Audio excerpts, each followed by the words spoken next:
So great, you sent them a bunch of applications, you looked at the jobs that you really wanted to work for, you narrowed it down, and you got invited from somebody to come to the interview. So big step, you're ready to go. Now, both sides want to find out like if you can work together and who they need it for. And it can be very disheartening, it can be tough. They might say something that you don't like about your portfolio, or you see it's not going well. I've been to interviews also where I could see like this art director's socks are so bad, I don't think I can work with this person, or I really don't like this office. I would do it because I need the money or something. Like this happened to me as well.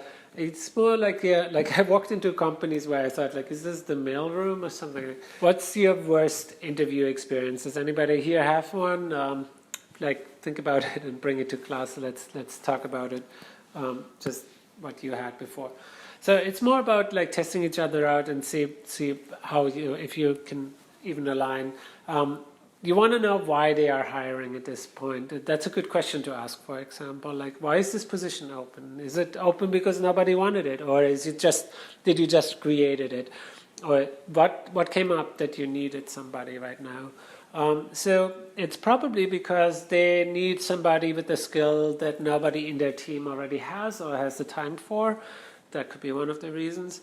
And that means they're probably under pressure because they waited until the last minute until they had to get it done next week. So it's a good thing if you are available right now at this moment. If you let them know like, oh, I think, I don't know, I don't want to fin, like that can be like, I don't know if this person is right. So you want to try to be available if you're interested in this job.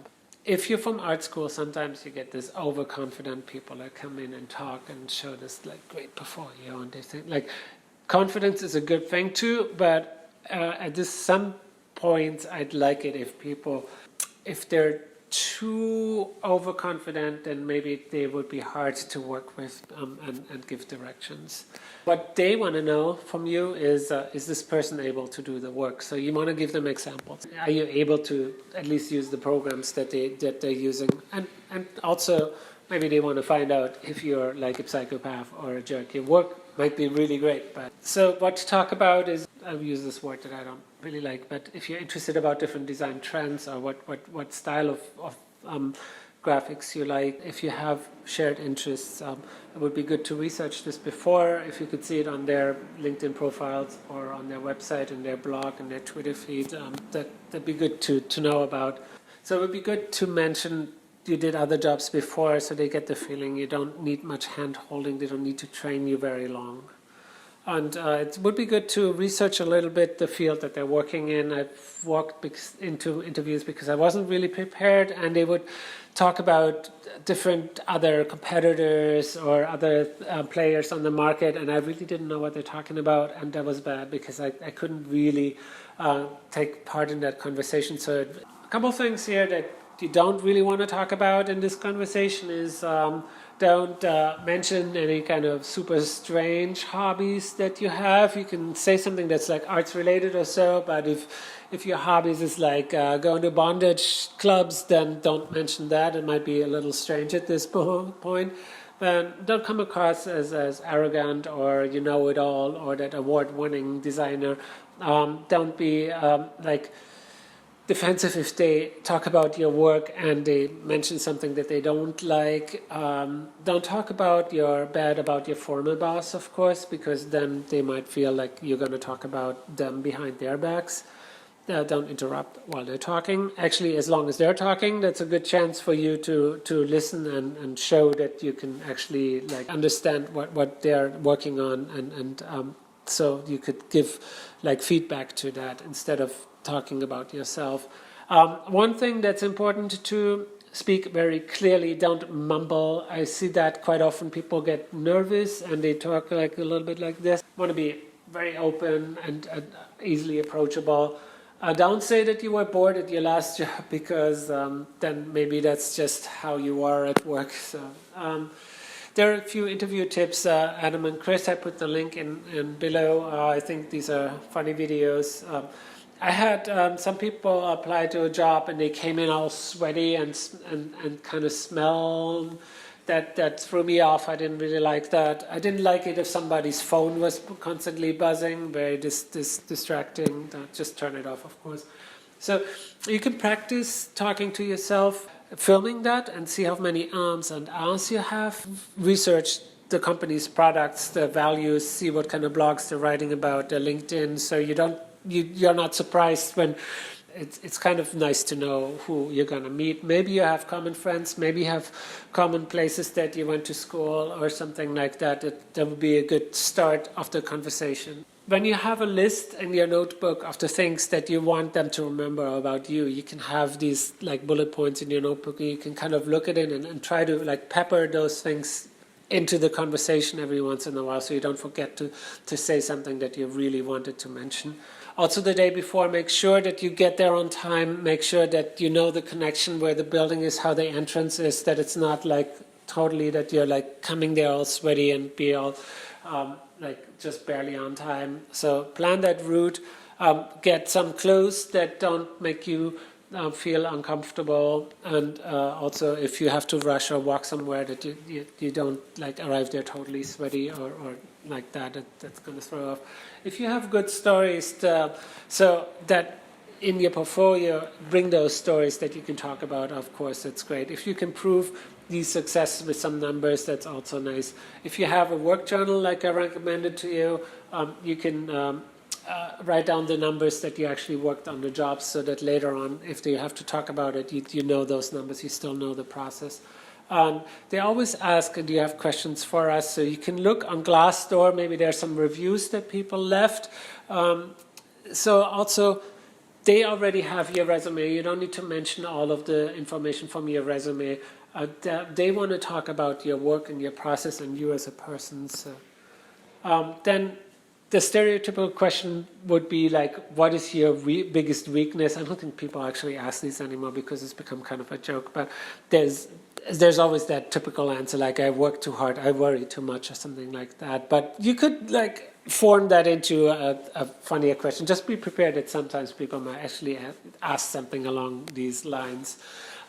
There's some potential questions at interviews that you might just want to Google before, so you can expect what people may be asking you. But if they're good recruiters, I think they have a bit more interesting questions than those standard questions. So in your portfolio, when you talk about it, it's very important that you have one idea per slide. Don't put like 10 bullet points. I'll put 3 in here. But it's easier to go one by one. Make sure if you're bringing your laptop and you want to project it onto a wall in a meeting, for example, you have like multimedia stuff to show. I don't think maybe you have that much to show, yes, but make sure that you bring the right adapters and chargers and things like that, because in that moment when you log into your Dropbox, I'm sure you're going to mistype your password because you're nervous. Happened to me. And things like that. It will happen. There will be tech problems. So just be prepared for that. Maybe arrive a couple minutes earlier just to check out the conference room. You can even say, can I already hook up my computer that make sure that it works. Bring a notebook with your notes so you can also write down questions. They mention some names. If there are other people in the meeting, try to write down their names, because maybe you can find them later on LinkedIn, so you can write a thank you for being in that. When you write that thank you note, make sure you don't copy paste the same message to everybody, because they might be sitting next to each other. It doesn't have to be long. It can be like a very short 1 or 2 things, and that's it. But it's nice that you paid attention, and that always throws me off that people after the interview don't reply. So what you don't want to ask, do you like your boss? Because they obviously can't say that in front of you. What does your company do? You should know this by now. You researched that. How much money will I get? They should bring it up. You can bring it up at some point, but that's sort of like the dual question, like how much is that at the end? If they really like you and your price isn't crazy, I think they're going to go for it. What you should ask is like, what do you like about this job? Is it fun to work here? Yeah. I always ask, why is this position open? Because that opens a whole bunch of things that they can say, and I can find out, is this like, do I really want this job? Is it open because nobody else wanted it? Or is it some new interesting job that they created? Then you can ask what you like most about this company. I think that's a good question as well. They can talk about benefits and culture of the company. Do you want to work there? After the interview, very important, connect back to them. I don't know why so many people that were really great in interviews never write a thank you email afterwards. I think it's really rude. And a day after you should do this, not 5 days after. So it's just something that you talked about. Keep it very short. Say thank you. I appreciate it that you took the time to talk to me. Interviews. Good luck. Okay, one last thing. They say that practice makes it better. Like the more practice, the easier it will get. I don't think it's actually true, because every time you walk into a new interview, there are different people, different situation, different jobs, different you have a new portfolio, you have a very different situation every time. I don't think you can ever prepare for the same interview twice, so they're all different. And even if you don't, sometimes you find out you don't want to work there either. So it goes both ways. So my biggest mistake is when the interview is over, at the end, when you think it was great that they meet you, because usually, like, if they already invited you, that means that they kind of like you. Maybe they invite 2-3 people, but they don't invite 50. So you know that you're already in their inner circle of people. So it's usually like nice to meet you. But at the very end, I often get this like weird thing that I do at the very last sentence. I don't know how to get rid of that. Let's talk about what's a good sentence to say goodbye without, like, to get out of the room. Just the last sentence. Do you have them? Let them have the last sentence, or you? What do you think?